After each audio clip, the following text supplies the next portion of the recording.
Now let's talk a little bit about this guy, General George C. Marshall. He was, during World War II, the U.S. Army Chief of Staff, which made him one of the Joint Chiefs of Staff, which was established in 1942. That's where they have the top officers from every branch serving together on a committee. Then when the war was over, he was Truman's Secretary of State in Truman's first term and his Secretary of Defense in his second term. What he's most known for is the initiative that came to be known as the Marshall Plan.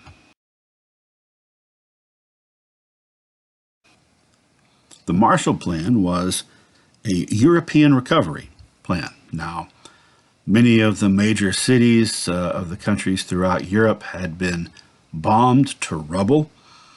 There had been a lot of destruction all over the place, and so this was a plan by which the United States was going to give money, spend money, to rebuild those countries. Now, that included American allies like Great Britain and France and other allied countries who received the most money, but it was meant to include all the European countries, including Germany and Austria. Some people at the time, no doubt, were a little bit put out by this. Some Americans, we just fought against the Germans and now we're helping them build their country back. And then, by the way, this same policy was later used under a different name to rebuild Japan. So some people were like, what the heck are we doing that for? In fact, when I was a teenager in the 1980s, I remember frequently hearing senior citizens at that time, people in their 60s and 70s, who would have been of that World War II generation, back in the 80s, when they were talking about the economic powerhouse that Japan had turned into, and West Germany as well, but mostly they were focused on Japan, becoming a big competitor to the United States in global markets. And a lot of old people were still mad about the Marshall Plan. Why did we go over there and fight them and bomb their cities just to turn around and build them back? Well, this plan, by the way, Marshall was assisted in coming up with this by George Kennan, the long telegraph. This plan was not meant to be exclusively a humanitarian thing, although there was certainly a humanitarian element to it. It also was designed to further the national interests of the United States. Because remember, Cold War has already started. The competition between the U.S. and the Soviet Union is already starting. So all of those devastated countries in Europe, any one of them was in danger of having a communist government get elected or just take over or whatever and shift over to the Russian side. And the U.S. and its allies didn't want that to happen. So, because of the very big strategic importance of Germany, because it's right there, eventually it gets divided into two countries for a long time, but it's right there next to all those communist satellite nations, and the strategic importance of Japan after World War II, because it's right there next to China. Spoiler alert, China is going to become a communist country in the late 1940s. So it's very important for the Allies to have bases in those countries, and it's also important for them to win over those countries that they had defeated in war, so they would not turn to the sphere of the U.S.'s former allies in that war, the Soviet Union. In fact, the motto of the Marshall Plan was, "Prosperity makes you free." So they're pumping all this money, the United States, we are pumping all this money into countries like Germany and later Japan to get them back on their feet in order to show them just how good capitalism is, right? You're not going to have those shortages that you're used to having. You're not going to have your infrastructure crumbling. Look how great it is when you got money. Wouldn't you want to be on our side? And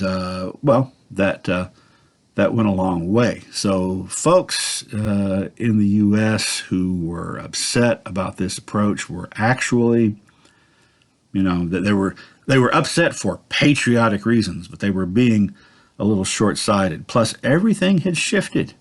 The end of the war, all the sides shift around. It's like you're picking up teams again because you started a new game.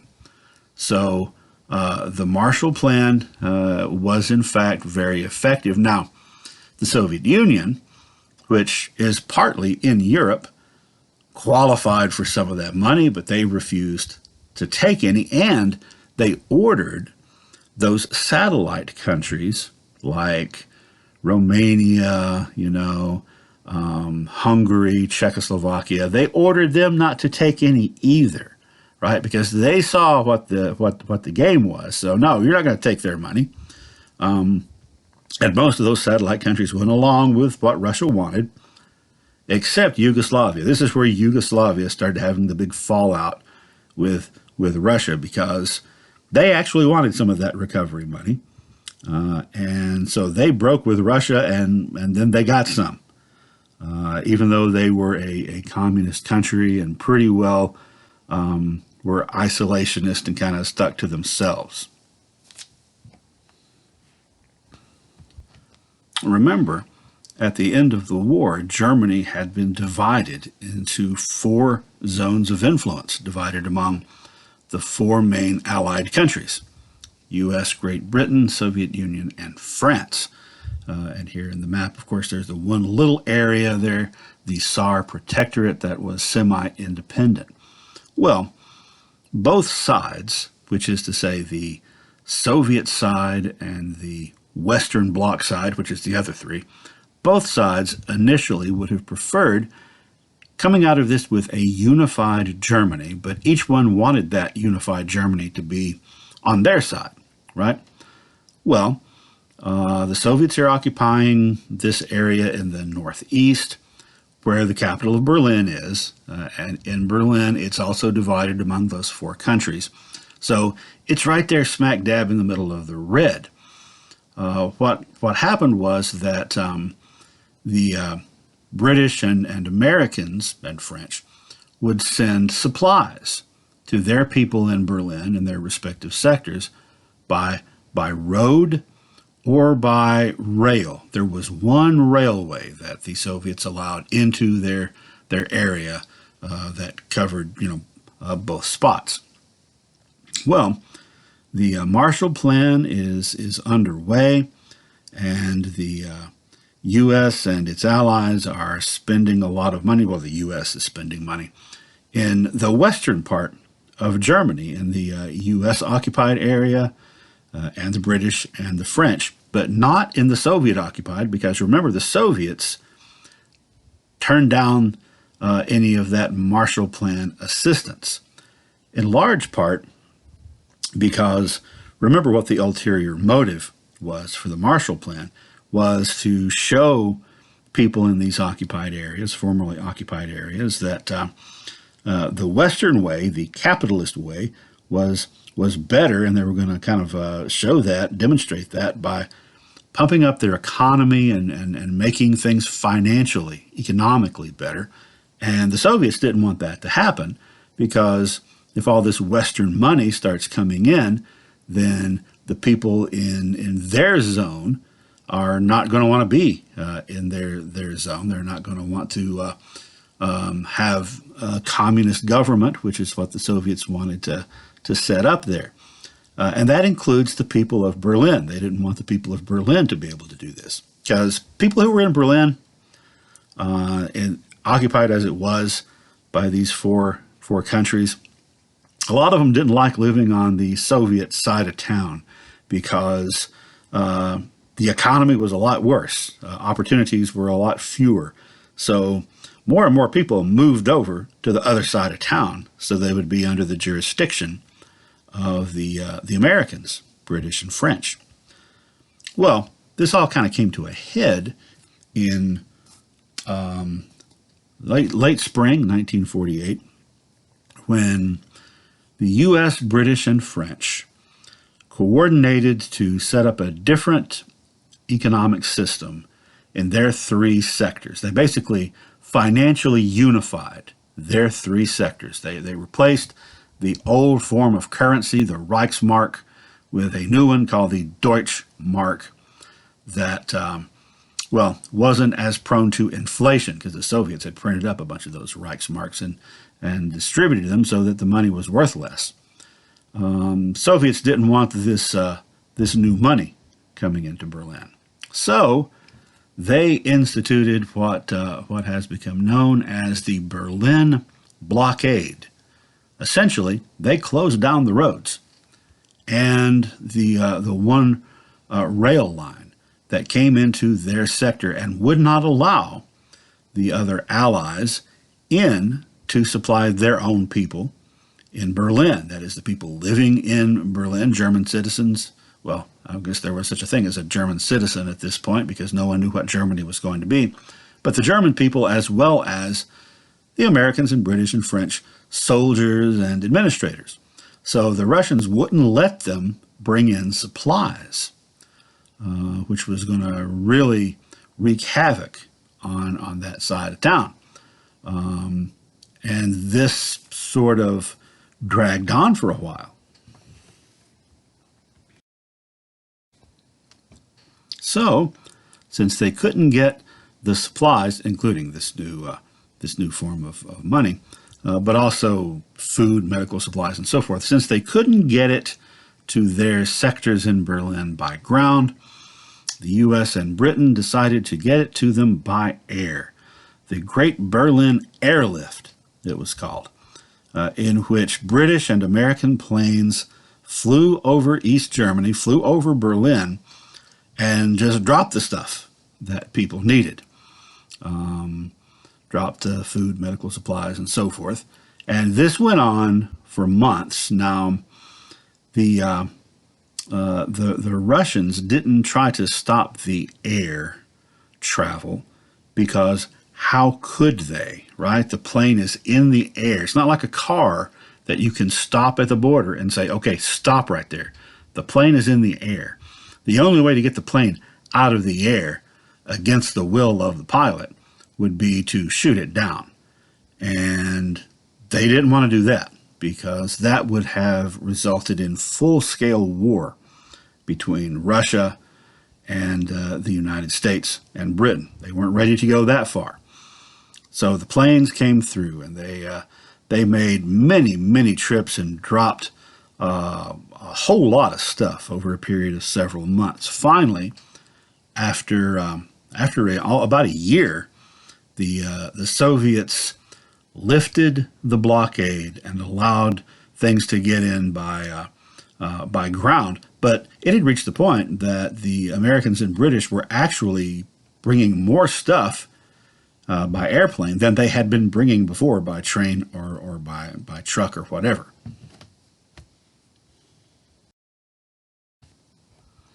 However, later in 1949, the sections were divided into two new countries. The former Soviet-controlled sector became the German Democratic Republic, with a communist government, with Berlin, however, still being controlled by the East German government on the communist government on the eastern side of town, but still controlled by the Allies on the western side of town. And then the other three sections, the American, British, and French sections combined, became one country, the Federal Republic of Germany.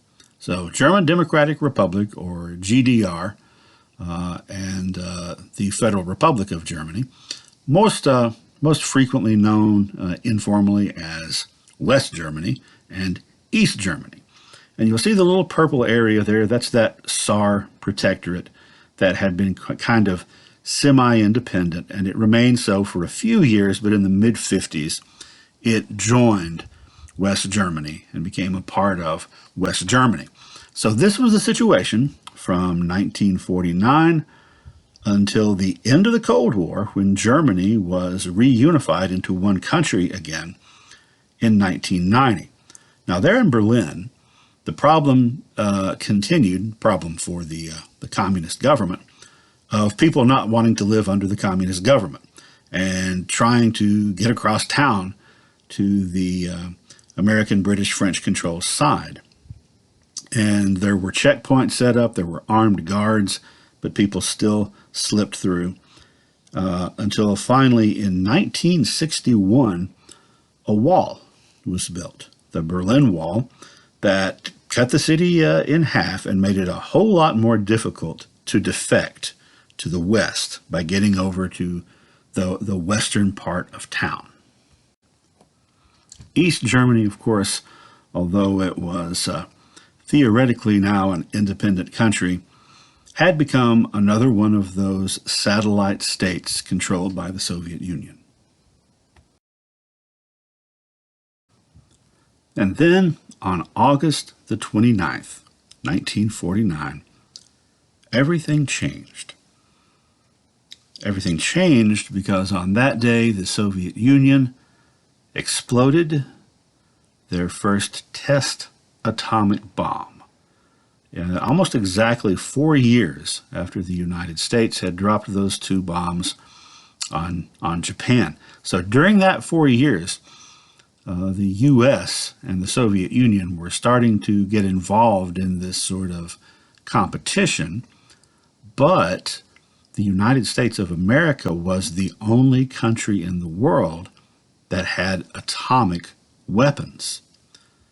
Now, that's changed, and it's a whole new ball game.